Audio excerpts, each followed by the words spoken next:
Assalamu alaikum wa rahmatullahi wa barakatuh.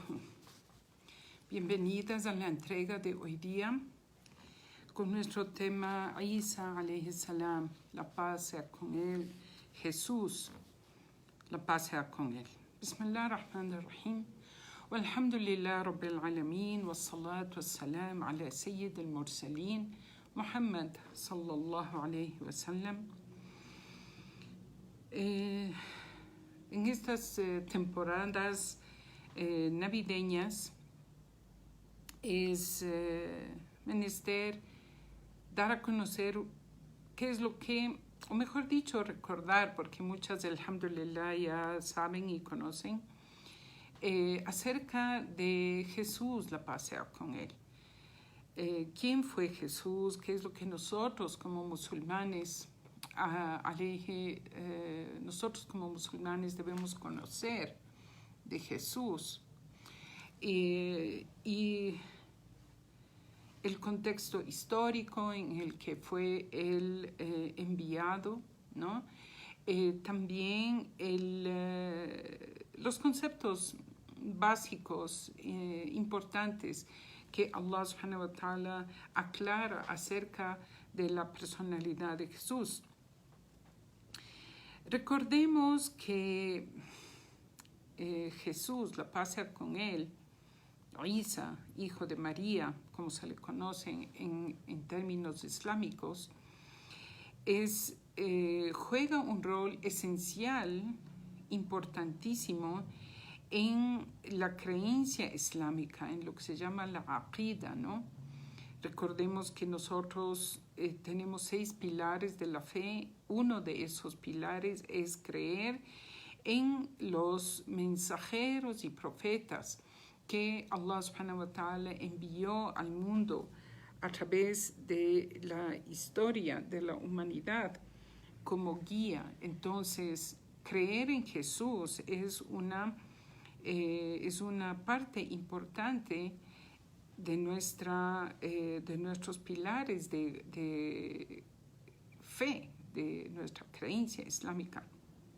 También otro punto importante que nos toca tomar en cuenta es que Jesús alayhi salam es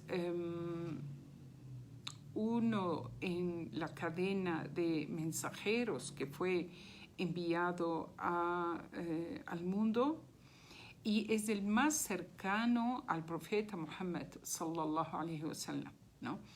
Hay un hadith del profeta sallallahu alayhi wa sallam que dice: yo soy el más cercano a Jesús porque entre él y yo no hubieron otros mensajeros. Entonces, el mensajero inmediatamente antes de profeta Muhammad es Jesús alayhi salam.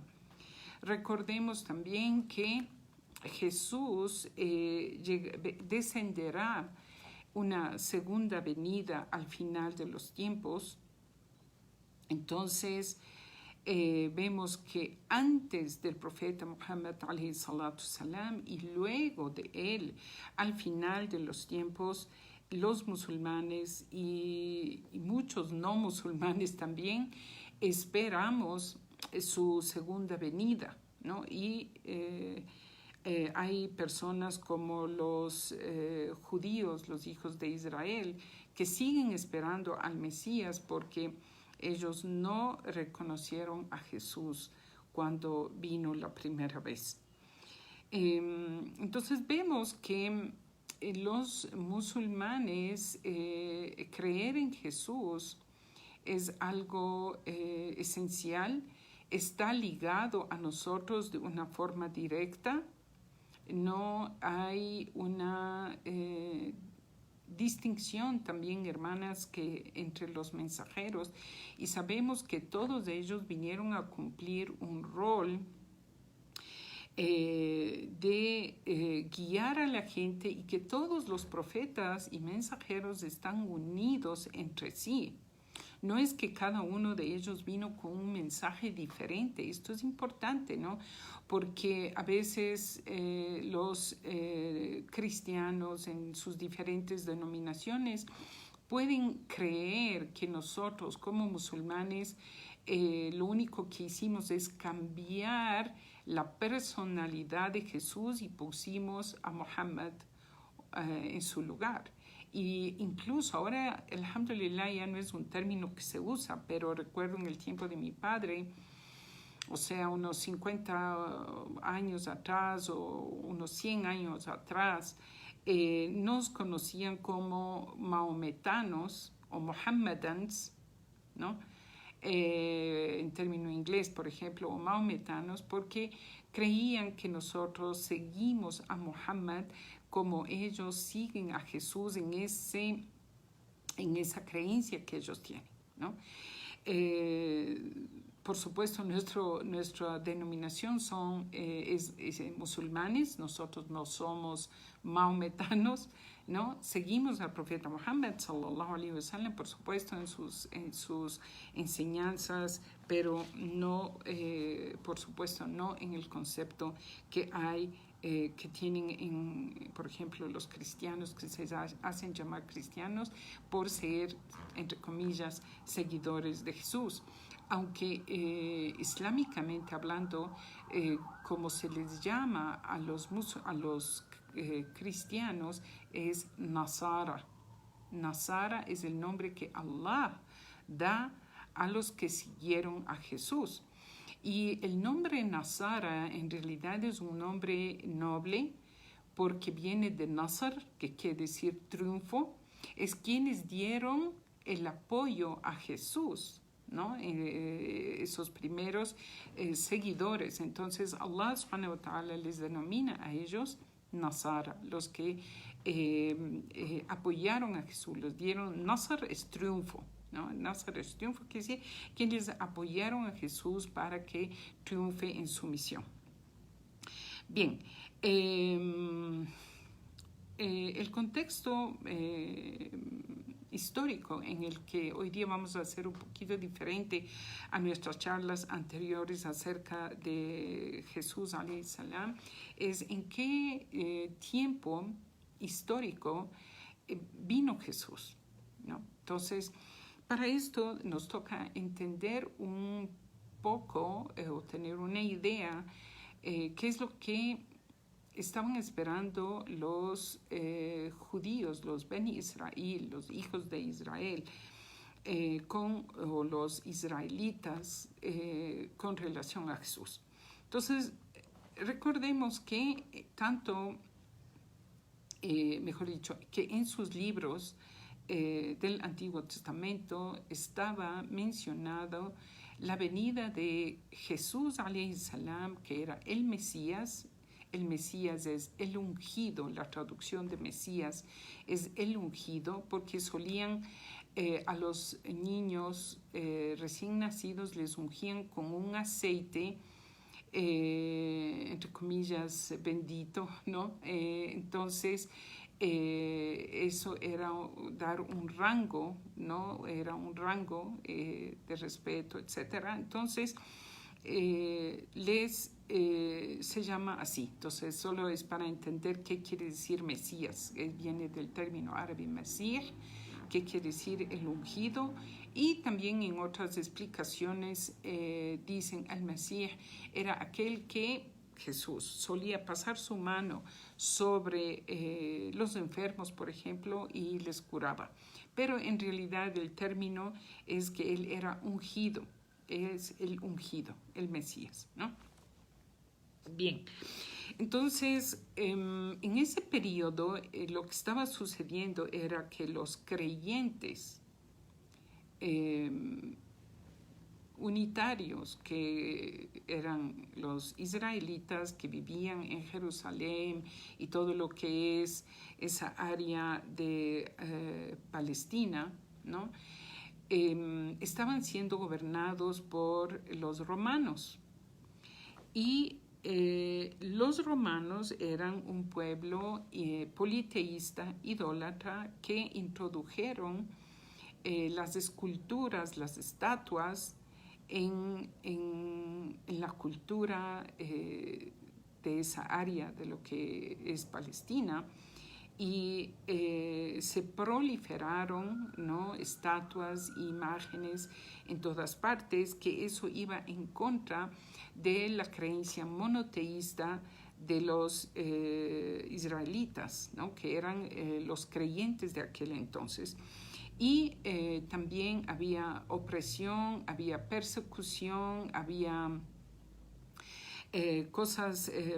corrupción, muchísima corrupción, maltrato a los padres, fornicación, adulterio, muchas cosas no deseables, totalmente prohibidas, se estaban dando en aquel entonces, como hoy vive la humanidad.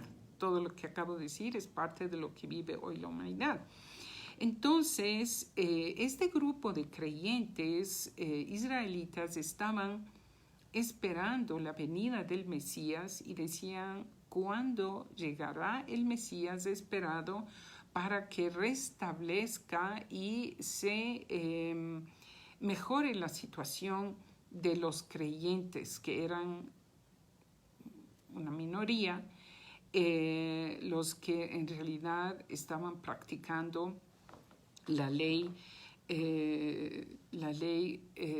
divina que fue revelada a Moisés. Entonces era un grupo muy reducido los que estaban practicando eso. Y de ese grupo reducido eran el grupo de la familia de Jesús, lo que se le denomina islámicamente la familia de Abraham.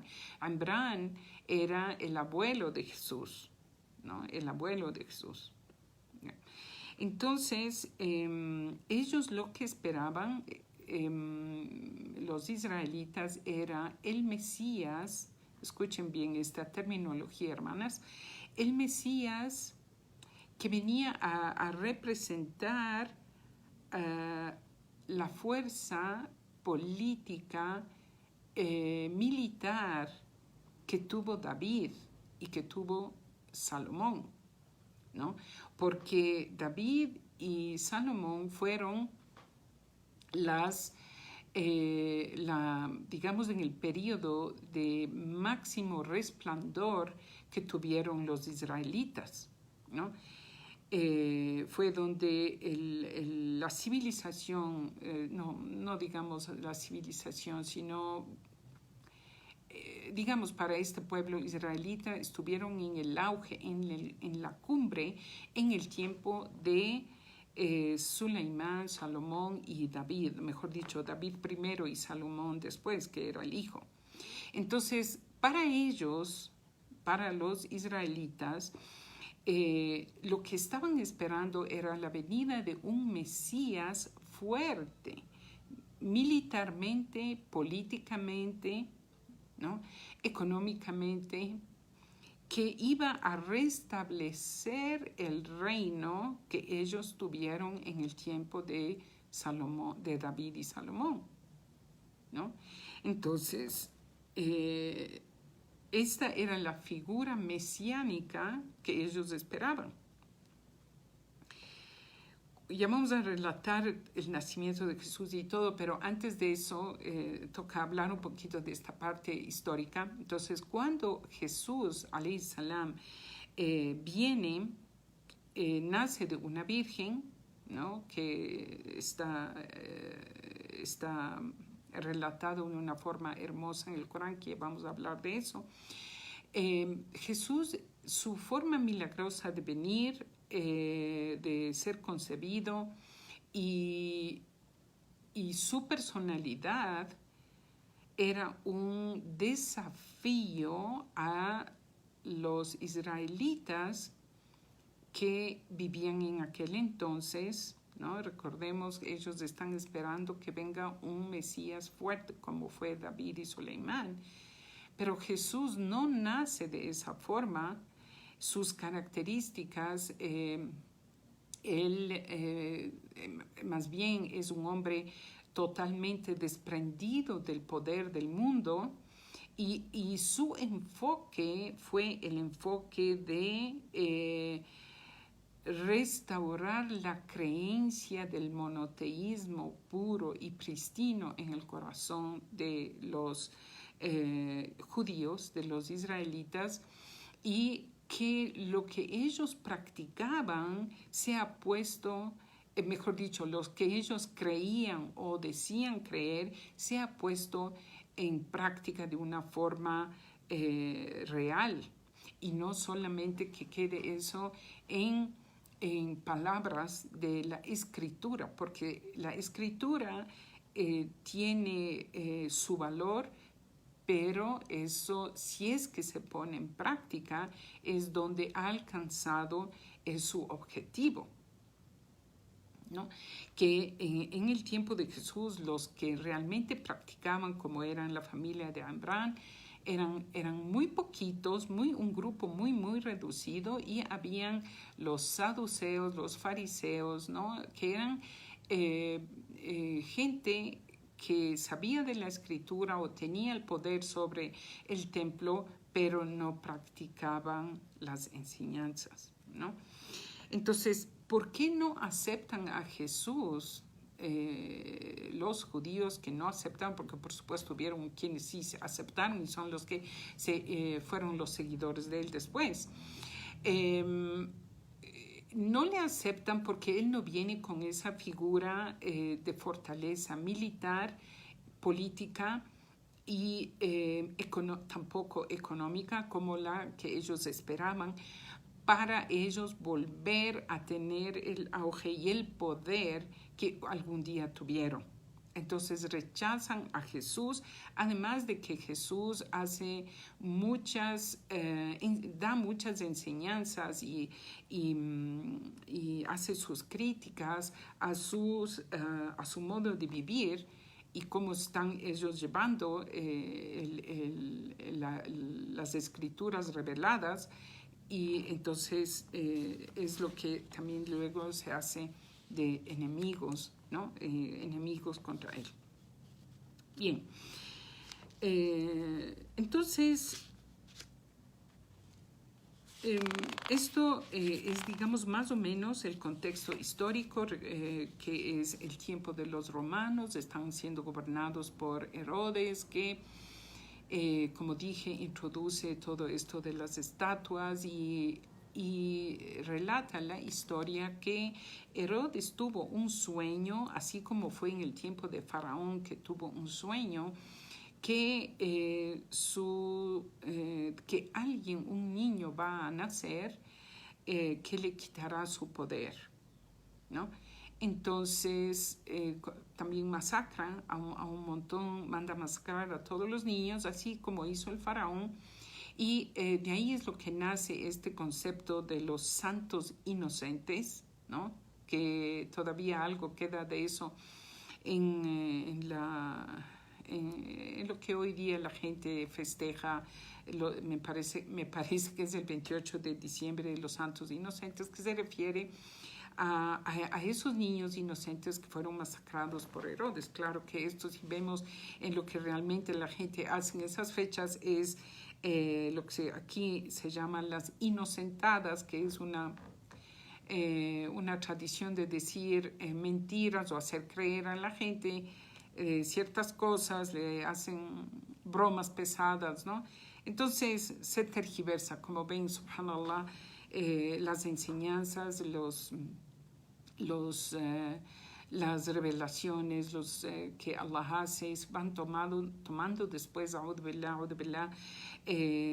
cambios, y se hacen más bien unas prácticas culturales de cada pueblo y con tintes de cada situación y cada pueblo. Bien, ahora, para entrar, esto es solo un preámbulo, ¿no? Y vamos a entrar a explicar la historia hermosa que está relatada en el Corán, en el versículo, en el tercer capítulo, hermanas, Surat Al-Imran, donde Allah nos narra desde la aleya 42, ¿no? La visita de los ángeles que hacen a María, la paz sea con ella, y le anuncian diciendo, alaikum salam a todas las hermanas que van entrando y van poniendo sus saludos. Entonces dice, وَإِذْ قَالَتِ الْمَلَائِكَةُ يَا مَرْيَمُ إِنَّ اللَّهَ اصْطَفَاكِ وَطَهَّرَكِ وَاصْطَفَاكِ عَلَى نِسَاءِ الْعَالَمِينَ. Cuando los ángeles le visitan a María y le dicen, oh María, se te ha sido elegido. No, Allah te ha elegido. Allah te ha elegido, te ha purificado y te ha escogido entre todas las mujeres de la creación. Esto, hermanas, hay algunas cosas que entender en esta aya. Es que Allah escogió a María y le hizo que crezca de una forma de seclusión, ¿no? Totalmente recluida en el templo, en la mezquita del Aqsa, en un estado de adoración continua a Allah subhanahu wa ta'ala, porque ella iba a ser madre, una madre virgen. Entonces Allah le escoge a ella de esta forma. Pero hay algo antes de esto, que es que la madre de María, que también está relatada en esta misma sura, la madre de María, ellos son descendientes de Aarón. Es algo, por ejemplo, que no se habla mucho en el contexto cristiano occidental, que ellos son descendientes de Aarón. Aarón era hermano de Musa, de Moisés, que también fue profeta, ¿no? Entonces era la tradición que los descendientes varones de Aarón, no todos por supuesto, escogidos, eran quienes se hacían cargo del templo, de mantener el templo, y vivían una vida de adoración a Allah. Eran gente dedicada a adorar a Allah, ¿no? Entonces la madre de María, cuando ella está embarazada, ella pide a Allah, no pide, sino que ofrenda a Allah el fruto de su vientre.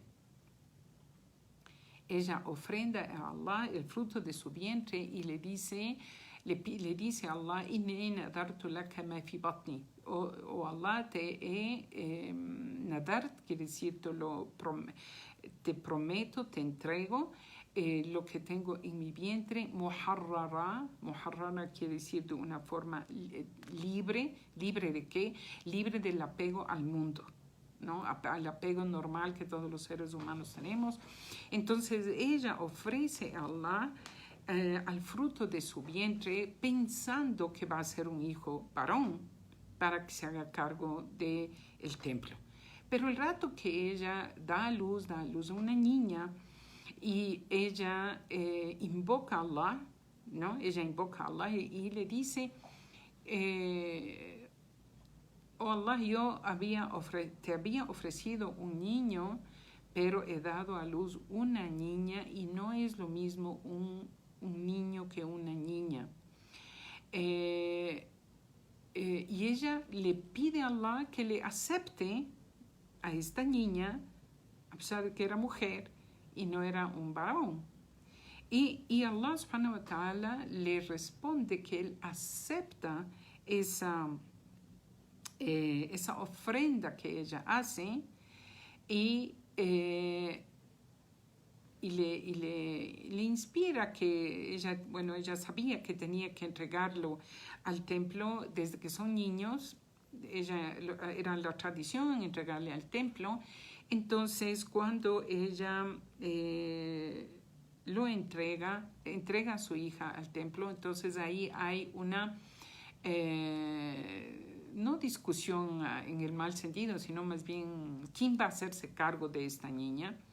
Y ellos echan a la suerte, ¿no? Y sale escogido, apuntado, su tío Zacarías. Zacarías, el tío de María, es quien queda asignado a hacerse cargo de María. Y María crece en el templo bajo los cuidados de Zacarías, y él es quien siempre solía traerle sus alimentos y quien era quien veía de las necesidades que ella podía tener, siempre estaba pendiente de ella. Ella, por supuesto, no salía nunca y como dije hace un rato, hermanas, por eso es que Allah dice en esta aya, istafaki, te escogió, wataharaki, y te purificó entre las mujeres de toda la creación. Entonces, islámicamente sabemos que María es la mejor mujer que Allah ha creado, y solo 4 mujeres fueron anunciadas el paraíso, y la mejor de esas 4 mujeres es María. Las otras son Asia, la esposa del faraón. El faraón fue el peor hombre. Asia es una de las mejores 4 mujeres que se hizo cargo de Moisés cuando era niño, bebé. Y luego Khadija, la esposa del profeta Muhammad, y Fátima. Entonces vemos que estas 4 mujeres estuvieron relacionadas con mensajeros que Allah subhanahu wa ta'ala había escogido. ¿Ya? Bien, entonces luego de esto, cuando ya María crece, es una adolescente, no sabemos la edad, pero algunos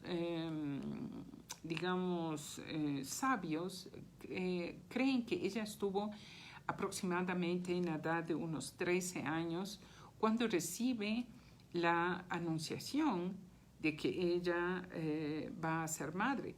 Pero antes de que ella reciba este anuncio de que va a ser madre, ella, como digo, recibía la visita de los ángeles que le anuncian que ella fue escogida, y ya le estaban sucediendo cosas milagrosas a ella, como era la aparición de ciertos frutos que se daban ella encontraba en su lugar de estancia, que no había sido Zacarías que le traía, ¿no? Entonces, es como que Allah subhanahu wa ta'ala le fue preparando a María para lo que ella le tenía que vivir, lo que ella iba a vivir luego.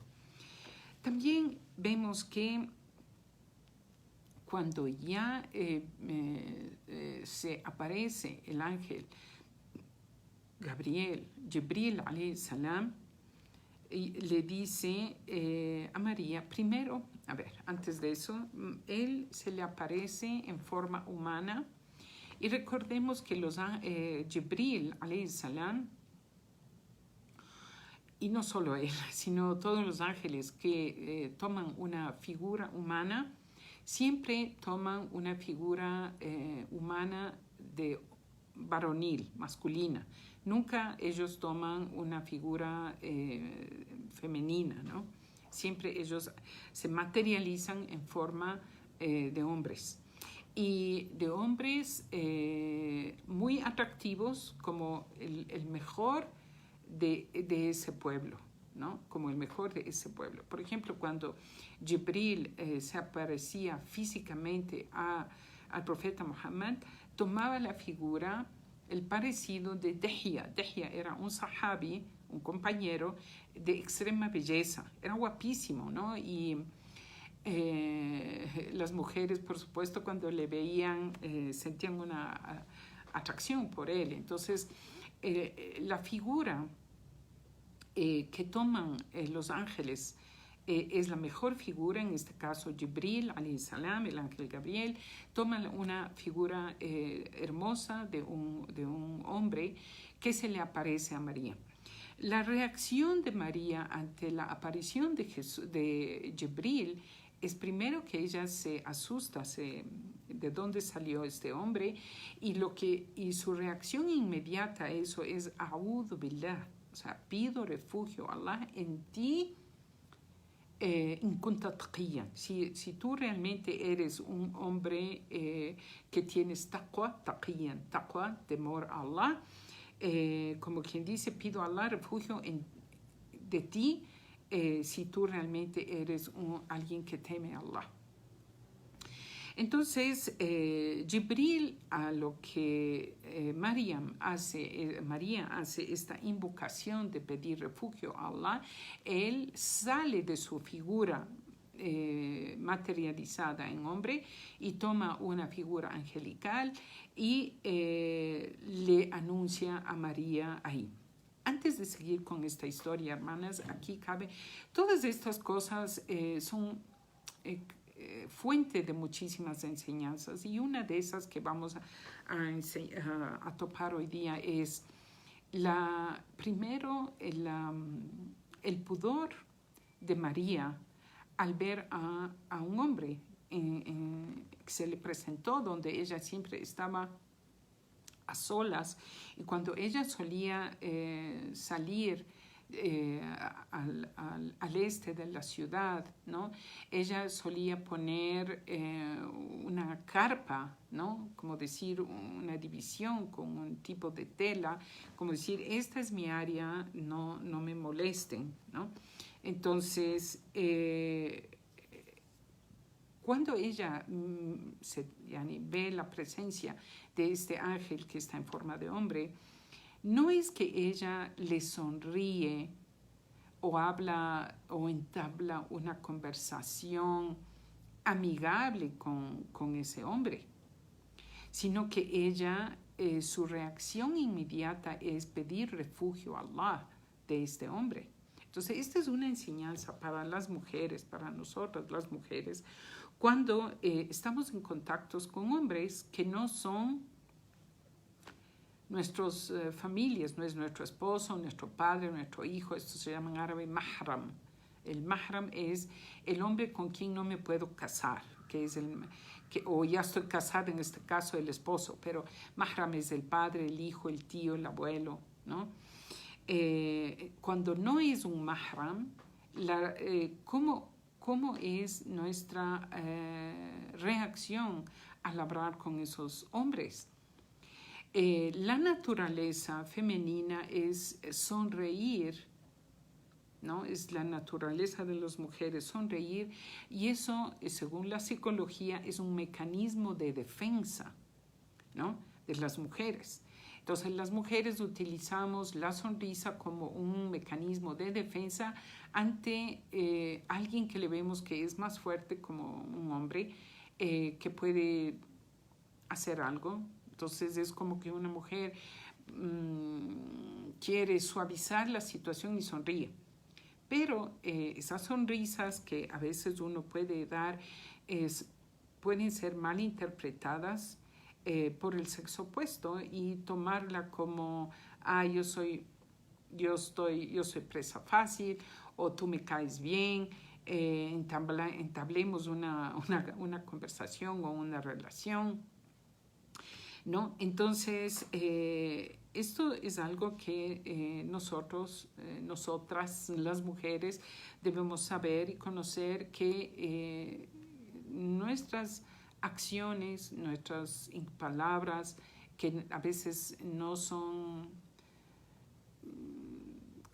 directas, a veces son solo palabras expresiones que uno dice, pero el hombre las recibe de otra forma. O sea, el hombre las percibe de otra forma.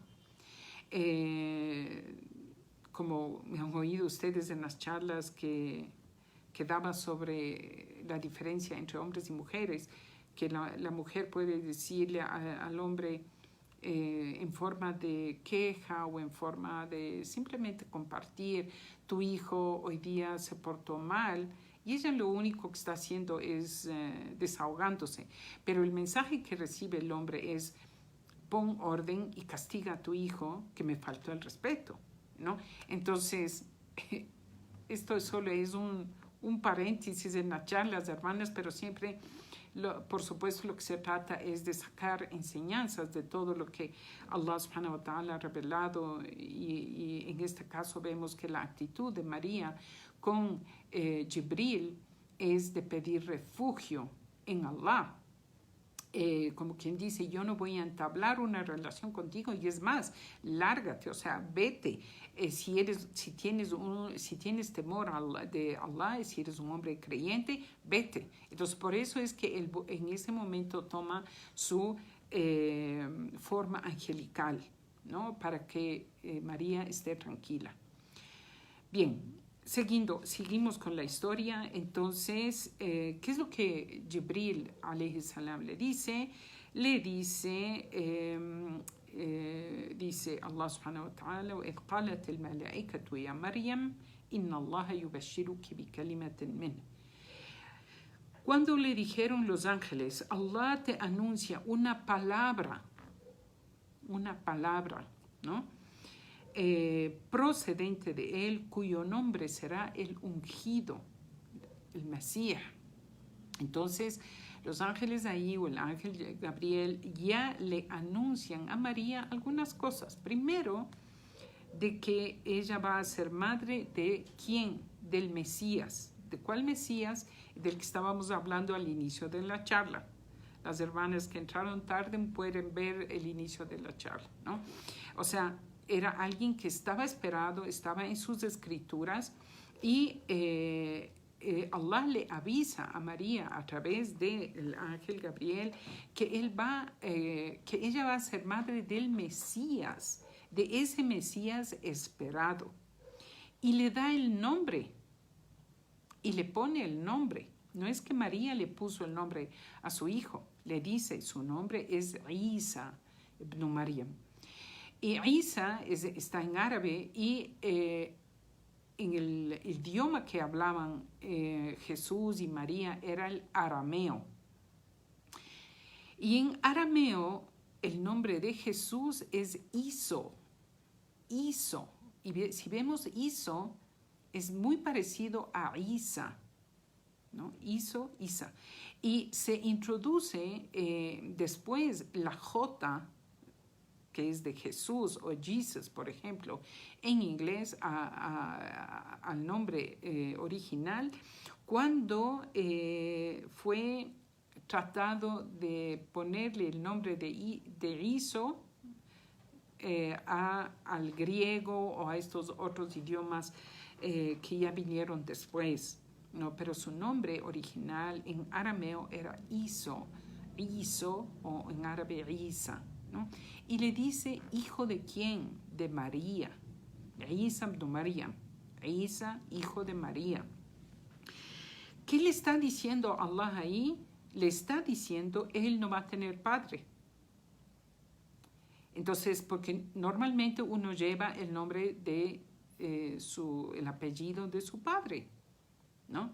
Entonces, el momento que Allah le anuncia a través del ángel, ya le está poniendo el nombre y le está diciendo a ella, que él es el Mesías y que será Jesús, hijo de María, sin intervención de hombre, que no va a tener padre, este hijo no va a tener padre, ¿no?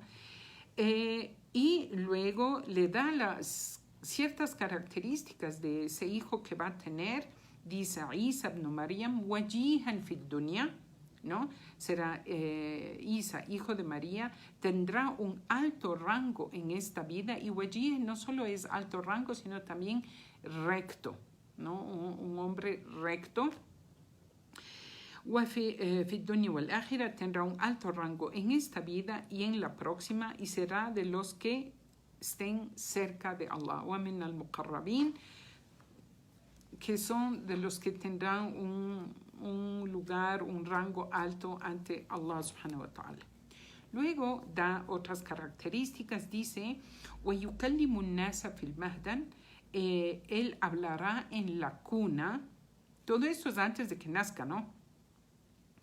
Cuando recién le está anunciando, hablará en la cuna, y luego cuando sea hombre maduro, y dice, será وَمِنَ الصَّالِحِينَ, y él será entre la gente justa, entre la gente piadosa, él será de los justos, de los piadosos.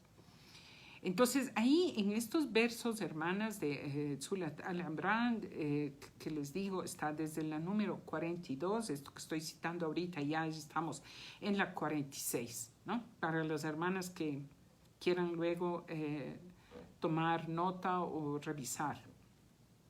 Bien. Luego María hace una pregunta y dice, Rabbi, anna yakunu li walad. Oh Señor mío, ¿cómo voy a tener un hijo si ningún hombre me ha tocado? Y la respuesta que da Jibril es kadalik, kadalik. Así es como Allah ha decretado, así será. Así será. Luego dice, Allah crea lo que Él quiere. ¿Ya? Allah, كذلك الله يخلق ما يشاء. Ciertamente así es como Allah ha decretado y Él crea, da vida como Él quiere crear, ¿no?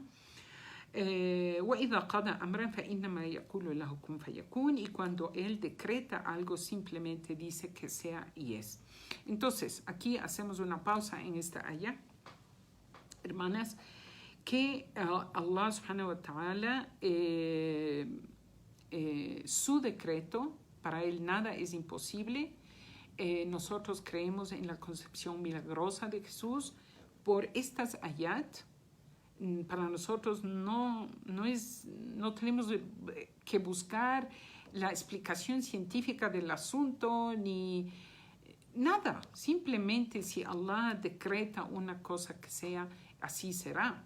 Y Él decretó crear a Jesús de palabra. Por eso es que en el versículo anterior Allah dice kalima, una palabra de Allah, que en términos cristianos dicen el verbo, ¿no? Que es la palabra de Allah que se materializó en el vientre de María. Bien. Luego, antes de seguir en la siguiente, hay, hermanas, una explicación adicional, que recordemos que Allah subhanahu wa ta'ala creó a Adam sin padre ni madre. Lo creó con sus propias manos, haciendo una mezcla de los diferentes tipos de tierra que hay con agua, y le formó y le dio y lo insufló en él la vida. Luego creó a Eva de Adán, de la costilla de Adán. Entonces creó a Eva de un hombre, ¿no? Esa es la segunda etapa de la creación. Entonces la primera etapa de la creación humana es que fue creado un hombre sin padre ni madre. Luego fue creada Eva de un padre, de un hombre, Adán. Y luego fueron la descendencia común y corriente de todos nosotros, que son de un hombre y una mujer. Esa es la tercera etapa. Y faltaba una cuarta etapa, que es la creación de un hombre, de una mujer, como fue en el caso de María. Y Jesús la pasa con él. Entonces Allah creó de María a Jesús, de una mujer creó a un hombre sin intervención masculina, excepto el decreto de Allah, ¿no? Entonces, esto es una información importante, hermanas, que ustedes conozcan. Sí les repito esto cada año cuando relatamos la historia de Jesús, porque cuando nos toca explicar a nuestros congéneres no musulmanes acerca de la creación de Jesús y la virginidad de María, etcétera, etcétera, toca dar esta explicación, ¿no? Toca dar esta explicación y es importante que ustedes la tengan en cuenta. Bien, luego Allah subhanahu wa ta'ala en las siguientes ayat le va indicando a María qué es lo que va a pasar con ese niño, ese Mesías, ¿no? Le dice, وَيُعَلِّمَهُ الْكِتَابِ, le enseñará el libro, la escritura. ¿Cuál? libro y escritura, ¿ya? El Injil, el Evangelio, والحكمة, el hikmah, la sabiduría, والتوراة, la Torah y el Injil y el Evangelio, ¿no? Entonces Allah le iba a enseñar la escritura a Jesús, a este niño que María va a tener, le va a enseñar la escritura, le va a dar la sabiduría, le enseñará la Torah y le enseñará el Evangelio, ¿ya? Y luego le dice la misión que va a cumplir. Dice, وَرَسُولًا إِلَى بَنِي إِسْرَائِيل. Y él será un enviado, un mensajero para los hijos de Israel, ¿no? Y esto es un punto también, hermanas, que también nos toca conocer, que Jesús, la paz con él, no fue enviado para toda la humanidad, como fue el caso del profeta Muhammad. El profeta Muhammad salam, fue enviado para toda la humanidad, para todos los tiempos y todos los lugares. En el caso de Jesús no fue así. Jesús fue enviado al pueblo judío, al pueblo israelita, ¿no? Y en alguna versión cristiana en la Biblia dice que fue enviado a la oveja perdida del pueblo de Israel. En el Corán no dice eso, la oveja perdida, pero dice, fue Rasulan ila Bani Israel, fue un enviado a los hijos de Israel, ¿ya? Y explica, dice, he venido a vosotros, y aquí es como que Jesús está hablando, he venido a vosotros con un signo o un milagro de su Señor, de vuestro Señor, que es Allah, que voy a crear para ustedes a partir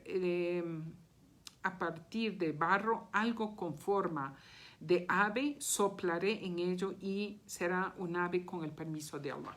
Pero estas ayas ya están hablando de la vida futura de Jesús. Antes de eso, hermanas, Jesús, como dijimos en la aya anterior, Allah anuncia que él iba a hablar en la cuna. Entonces, antes de la venida de Jesús, habían profetas, mensajeros que hicieron milagros de resucitar a los muertos en miles, ¿no? Que Allah, con el permiso de Allah, por supuesto, el permiso de Allah, de resucitar a los muertos o curar a los enfermos.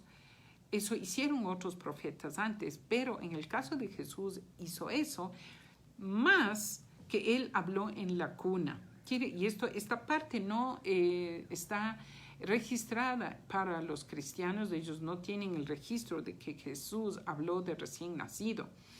Y Jesús da un sermón, porque también hubieron 2 casos anteriores de niños que hablaron de recién nacidos, pero unas pocas palabras. En el caso de Jesús, alayhi salam, él da prácticamente un khutbah, un sermón donde él dice,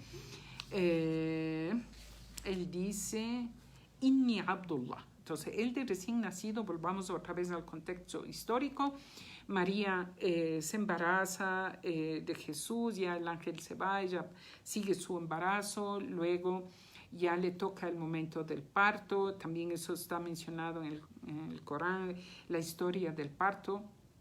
Ella le toca ir cerca del río, a un lugar este de la ciudad, a tener a su bebé.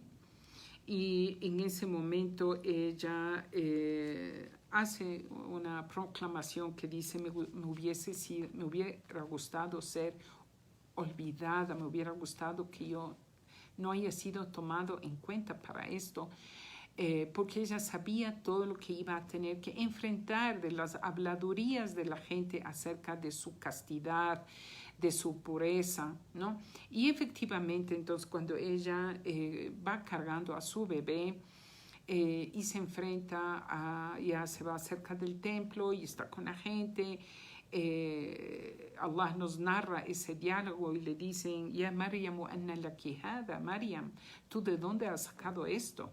Ni tu padre fue un adúltero, ni tu madre fue una fornicadora o una mala mujer. ¿Tú cómo hiciste esto? Entonces ella lo único que hace es señalar al niño, y este niño es cuando Jesús, alayhi salam, por decreto divino habla para defender el honor de su madre y también darse a conocer quién es él. Entonces, esto está también narrado en el Corán, y él dice: Inni Abdullah, ciertamente yo soy el siervo de Allah. Abd, siervo de Allah. No dijo soy hijo de Dios. No dijo. Dijo Inni Abdullah, soy el siervo de Dios. Atani al kitab, se me fue revelado el libro, o sea, la escritura, ¿ya? Waj'alani nabiyyan, y me hizo y hará de mí un profeta. Nabiyyan, profeta. Waj'alani mubarakan aynama kuntu, y me hizo a mí bendito en cualquier lugar donde yo me encuentre, ¿no? Todo esto habla Jesús, es todo un sermón que él habla de recién nacido, y luego dice وأوصاني بالكتاب وأوصاني بالصلاة والزكاة ما دمت حيا, y me recomendó cumplir la oración y dar el zakat, el asaque, la contribución económica anual, mientras yo esté vivo. Y luego dice algo muy importante: وَبَرًّا بِوَالِدَتِي, y que yo sea un buen hijo para mi madre, que le trate bien a mi madre. Y según algún sabio del Islam, ¿por qué Jesús menciona esto de su madre, de que debe ser bien tratada? Era porque en ese entonces, como dijimos, ya había mucha degeneración y corrupción, y maltrataban a los padres, como hoy se da, ¿no? Eso es una señal, el maltrato a los padres, el irrespeto a los padres. Cuando eso se da en una sociedad, es una muy mala señal para esa sociedad, porque quiere decir que ha llegado a un clímax del abuso, de la corrupción, el irrespeto a los padres. Ustedes, hermanas, si ven la charla que di la semana pasada en el tafsir de esa aya, donde inmediatamente después de la orden de Allah de adorar a un solo Dios, Allah dice وَبِالْوَالِدَيْنِ إِحْسَانًا, y tratar bien a los padres, y no solo bien, ihsan, como les expliqué, vuelvo a hacer un acápite de eso, es cumplir con los padres más allá de lo que es obligatorio, ¿no? Entonces, esto es una parte esencial de las órdenes de Allah. Esto es un decreto divino para todos los pueblos en todos los tiempos. Esto es lo que se llama usul ad-din, los principios básicos de la religión de Allah a través de todos los tiempos, el buen trato a los padres, que, como vemos, en ese entonces ya el pueblo o la sociedad que había en ese entonces, cuando llega Jesús, había un irrespeto increíble a los padres, ¿no? Y esto también es parte de las señales del fin del mundo, ¿no? El maltrato a los padres, y está narrado en un hadith cuando Jibril le pregunta al profeta Muhammad cuáles son las señales, háblame de la hora, o sea, se refiere del fin del mundo. Y bueno, es un hadith larguísimo, pero solo acoto una parte donde dice Antalid al-ama rabbataha, cuando la esclava dé a luz a su ama, cuando la esclava dé a luz a su ama. ¿Cómo puede ser que una esclava dé a luz a su ama, a su patrona? Esto se refiere, según las interpretaciones de algunos sabios, que es cuando haya un maltrato de los hijos hacia sus padres, ¿no? Entonces llegará el fin de los tiempos, llegará la hora del fin, ¿no? Entonces, por eso vemos que cuando Jesús viene y hace la defensa del honor de su madre, el rato que Allah le hace el milagro de hablar de recién nacido y defiende el honor de su madre, de que él es el siervo de Allah, va a ser un profeta en el futuro y que tiene que cumplir el zakat y el salat y el zakat primero, que estos son dos partes también esenciales, pilares esenciales de todas las religiones reveladas monoteístas, hermanas, ¿no? Que es el Islam, en realidad es el Islam, que fue revelado desde Adam hasta Muhammad salam, y esta recomendación de el buen trato, que él va a ser un buen hijo que tratará a su madre correctamente. Y luego dice, وَلَمْ يَجْعَلْنِي جَبَّارًا شَقِيًّا, y no hizo de mí un abusador, un perverso abusador que con el poder voy a oprimir. Allah no me hizo a mí un opresor, ¿no? Bien, entonces esto, hermanas, es lo que atañe al nacimiento milagroso de Jesús. Y luego Allah subhanahu wa ta'ala también habla en el Corán de que Jesús es ruhun min, ruh, espíritu, min, ¿no? Lo atribuye a sí mismo. No es como en el concepto, y esto es importante entender, en el concepto cristiano, católico, ¿no? Que creen que Jesús es parte de la divinidad, no, o que el Espíritu es la Trinidad, o hay una confusión horrible que ellos tienen, sino que cuando Allah habla de Ruhun Min, un espíritu proveniente de Allah, Allah atribuye a él, a Jesús, en el sentido de pertenencia. Es como cuando Allah habla de la casa sagrada de Mecca, ¿no? Que es algo que le pertenece a Allah. No es que es parte de Allah. Lo mismo Jesús pertenece a Allah, no por honor, por su rango honorífico, ¿ya? No es que sea parte de Allah, a'udhu billah, porque eso, por supuesto, lleva a caer en la idolatría, en lo que es el shirk. Bien. Vuelvo a insistir entonces en que Jesús alayhi salam es la palabra de Allah que se materializó en un hombre. Esto no le hace a Jesús divino en absoluto, y por supuesto la historia de Jesús es extensa, larguísima, hermanas, pero voy a tratar de resumir porque ya estoy sobre la hora. Brevemente, entonces, esto todo sucede en el tiempo en que esta área del mundo que era Beit el-Maqdis, Jerusalén y todo lo que es Palestina está siendo gobernada por los romanos. Hay mucha corrupción, mucho cambio de la escritura, muchas cosas injustas que se están dando, ¿no?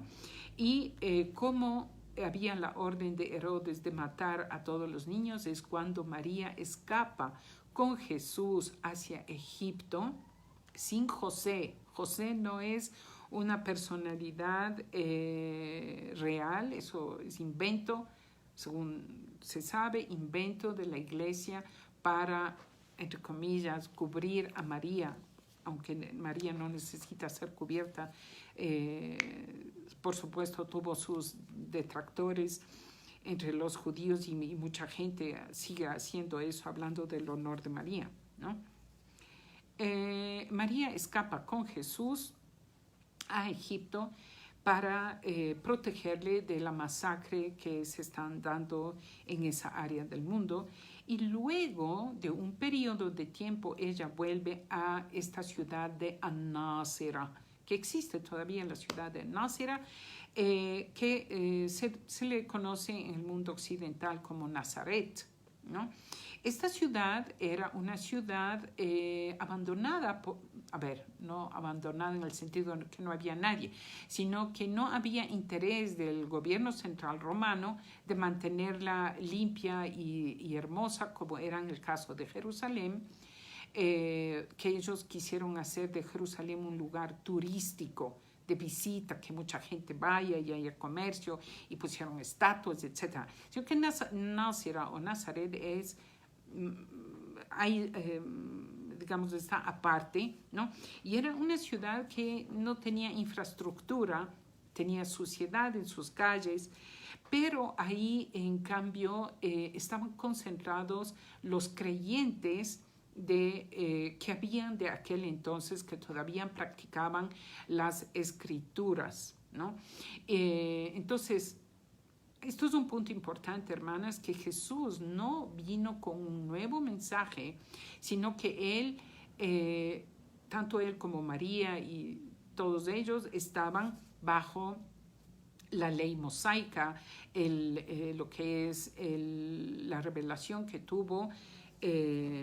tuvieron ellos a través de Moisés, la paz con él, y todavía vivían eso.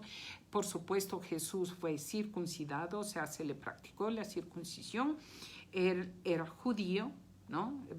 Jesús era judío, y ellos vivían con sus creencias, ¿ya?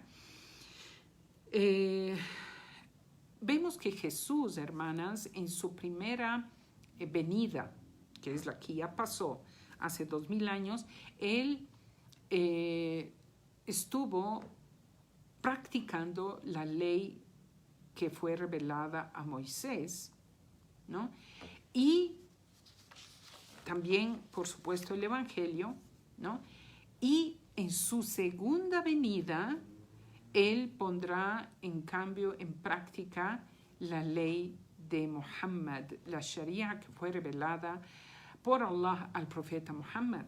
Entonces, estas son cosas que toca saber, entender primero, saber segundo, luego transmitir. Cuando nos toca hablar de Jesús a los no musulmanes, toca hablar de esto, ¿no? Y cuando nos toca hablar con no musulmanes, nuestras familias que no son musulmanas, siempre debemos tocar los puntos en común que tenemos, porque son muchísimos puntos en común, más con los judíos en realidad, más con los judíos que con los cristianos, con relación al monoteísmo, a la creencia de un solo Dios, porque eso en la cristiandad, ya sabemos, está con la Trinidad.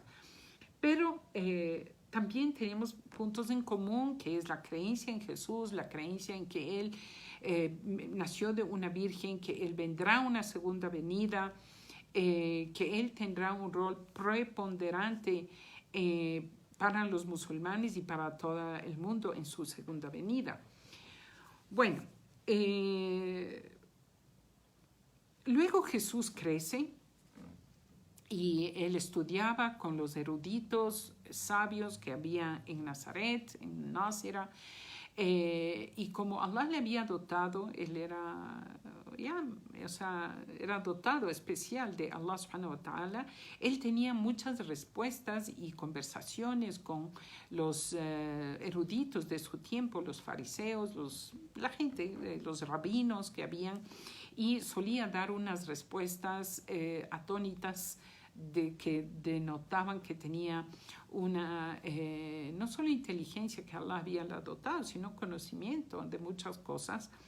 Y bueno, hasta que luego Él crece, ¿no? Crece y ya es enviado, tomado como profeta después de Juan el Bautista, como se le llama en árabe, Yahya, primo hermano de Jesús. Él ya era un mensajero enviado, un profeta enviado de Allah para los judíos, y él es quien le bautiza a Jesús según las narraciones cristianas, ¿no? Y es quien le presenta a él, a su pueblo, como el enviado, el Rasul para el pueblo judío.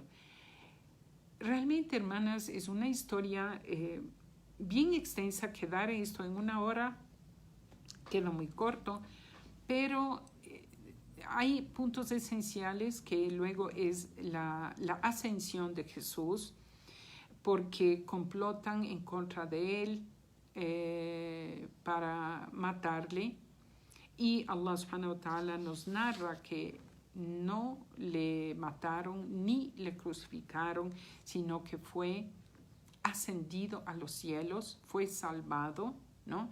Porque él tenía que cumplir una segunda venida, tenía que cumplir su misión al final de los tiempos. Y él es elevado a los cielos, hermanos, en cuerpo y alma, no es solo su espíritu, ¿no? Y ahí hay una confusión con la iglesia cristiana católica, de que después le ven, después de que supuestamente le crucifican, le ven otra vez y creen que es que resucitó.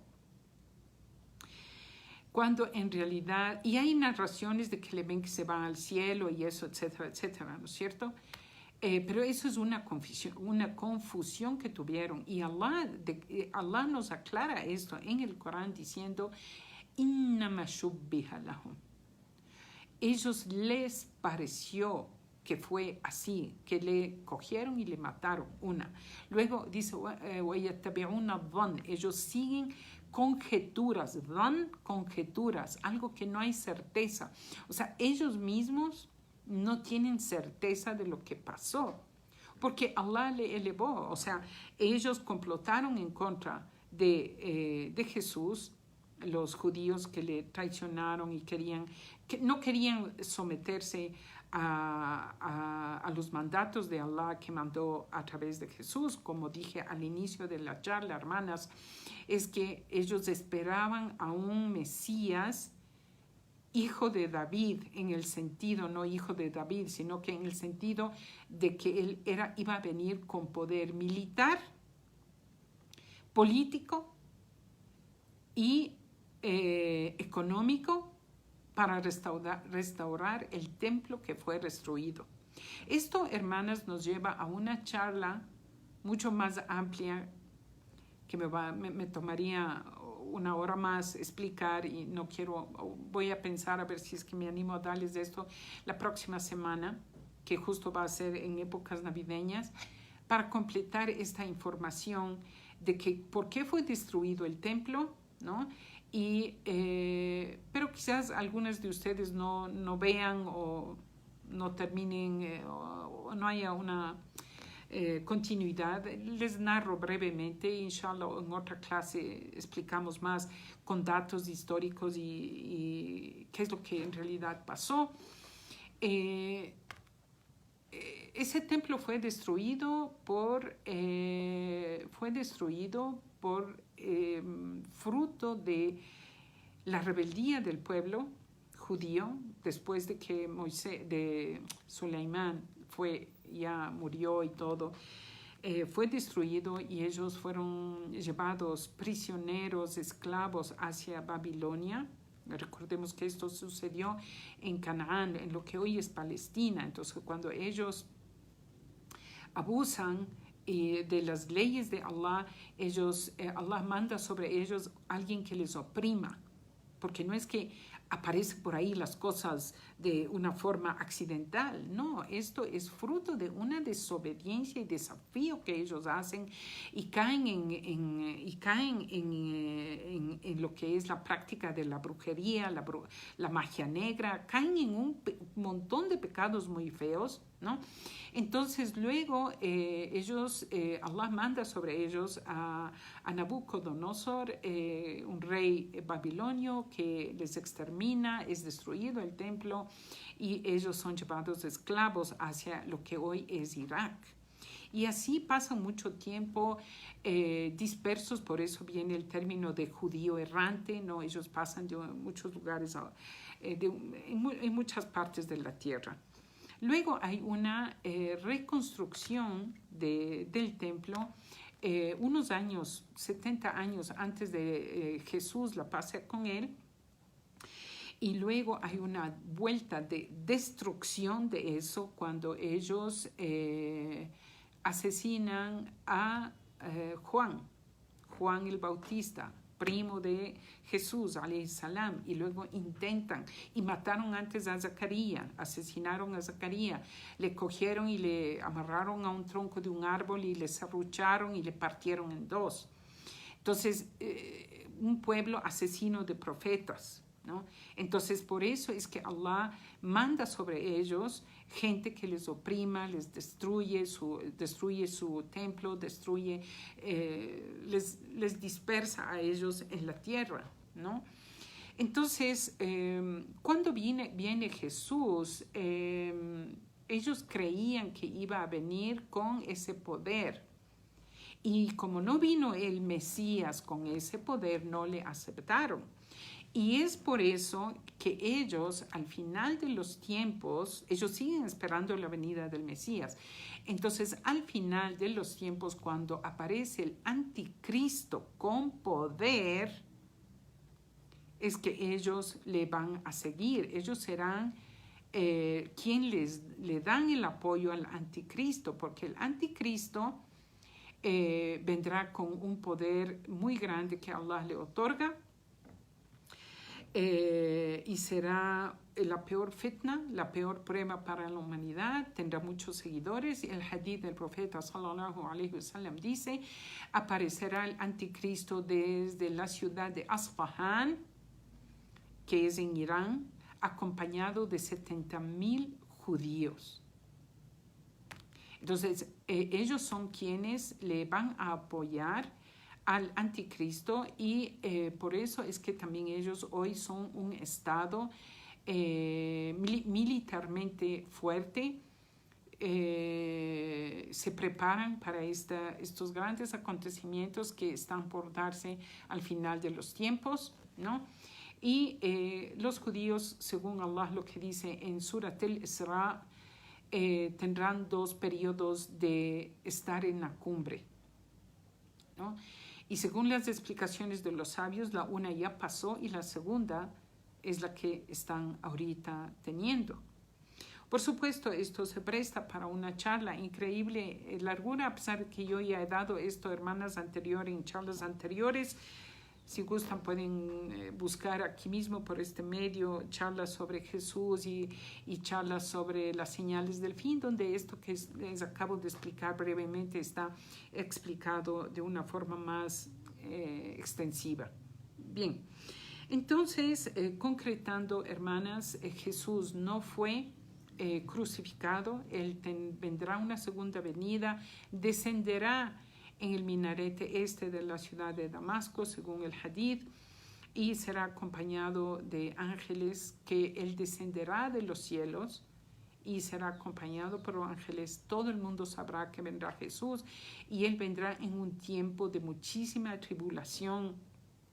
Ya habrá aparecido el anticristo, ya habrá aparecido el Mahdi, que es el Mahdi es en cambio tercer personaje del final de los tiempos, que es descendiente del profeta Muhammad y que unirá las filas de los musulmanes y de los creyentes, ¿no? Y habrá una batalla gigante que se llama Armagedón, según la Biblia. En árabe se llama Al-Malhama al-Kubra, donde habrán solamente 2 facciones, una facción de creyentes y una facción de incrédulos. Y ya no va a haber muchas religiones, ni sectas, ni bla, bla, bla. No va a haber, sino solamente 2 bandos, creyentes y no creyentes. Unos seguidores de Jesús, la paz sea con él, otros seguidores del anticristo, ¿no? Habrá una batalla grande y ahí será cuando este pueblo judío será exterminado. Eso se dará al final de los tiempos y el anticristo es quien le puede eliminar, es Jesús, alayhi salam. Jesús es quien le elimina al anticristo, nadie más podrá eliminarlo, solo él, y según unas narraciones es que él morirá solo cuando perciba el olor de Jesús, se derretirá como se derrite la sal en el agua.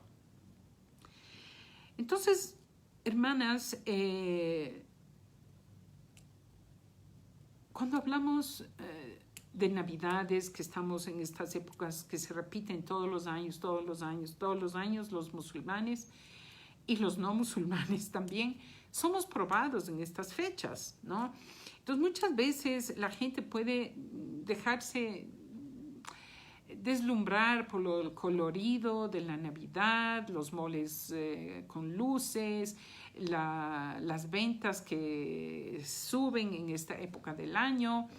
La gente está a veces simplemente imbuida en estas luces artificiales, cuando en realidad lo que uno debe hacer es profundizar en buscar el conocimiento de qué es lo que Allah ha dicho de Jesús, qué es la realidad de Jesús, qué es su rol que cumple con nosotros como musulmanes.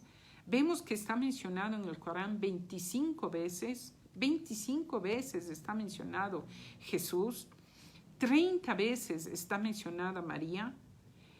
No ha de ser porque no, así nomás pues, sino que es por el rol importante que Jesús, alayhi salam, desempeña y desempeñará después, y que nos atañe a nosotros los musulmanes, así como atañe al resto de la humanidad. Bien, hermanas, esto por hoy día. Jazakumullah khair, barakallahu fikum. Rogamos a Allah subhanahu wa ta'ala nos ayude a sobrepasar este periodo de fiestas navideñas que no tenemos nada que ver, pero si es que les toca asistir por A o B circunstancias, ustedes tienen en esta charla información muy valiosa que ustedes pueden compartir con sus familiares, si es que a ustedes no les toca otra que asistir a una cena navideña. Por supuesto, no es lo óptimo. Como musulmanes, no son nuestras fiestas, no debemos estar participando de estas cosas, pero si es que mismo les toca, vayan con esta información y compartan con su familia. Den a conocer a la gente estas verdades, porque estas son cosas muy importantes y estamos por vivir situaciones muy grandes.